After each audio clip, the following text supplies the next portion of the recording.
Browns about ready to kick off here. It's an exciting time. Season is finally upon us, so we go back like we always do the schedule game. Go to believeintheland.com.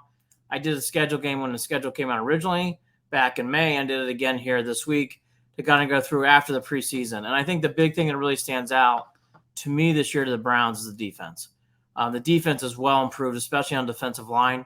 Because of that, I actually, crazy enough, for that reason, and because of the offense with the upgrades with Elijah Moore, who I'm really excited about, obviously Nick Chubb and Deshaun Watson, who I thought he had a good preseason. I think the Browns are actually, is scary enough, for 12-5. Yes, 12-5. I know. I could lose all my teeth. I could face plant here. But I actually like how they're playing. And I think I can see a big difference. I think we are going to see a much different Browns team. And in fact, I think the improvements on defense is actually going to empower them more than other people think. I think Zadarius Smith's just not an average pickup. I think he's going to make a big difference.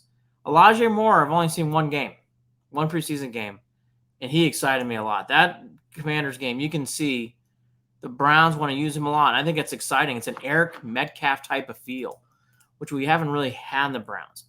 I think the division's 3-3, ironically, even with a 12-5 record. The other two losses that I see in there is a loss to Seattle. Always a tough cross-country trip for them. I don't think that's going to be easy.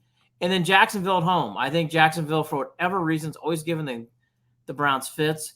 You know, there's always going to be lots of dips and dives in the season.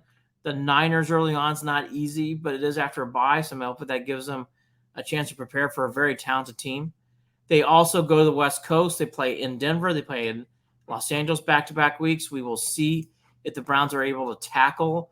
You know, in the past, when they've gone to the West Coast, it hasn't gone well, especially in Denver. Outside the Julius Peppers game where they won on that Saturday night, they normally don't do well out there. And the Rams, you know, that not a great team on the downslide, so hopefully they can do better. And Denver hasn't had exactly the best offseason. The Browns have had a lot of hype positively, politely this year, meaning it hasn't been in their face. The Browns are kind of under the radar, which is probably good for the Browns. They have some things to prove. This team has not made the playoffs in the last 2 years, as we all know. So they should feel this way. But the way it looks, even with a challenging schedule and playing divisional opponents early and going to Pitt early on, Bengals at home to start off the year, not easy. I do think 12-5 is very gettable. Where could the fall be? Probably somewhere around 8-9.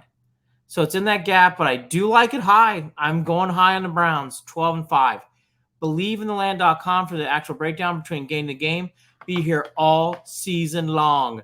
Go Browns.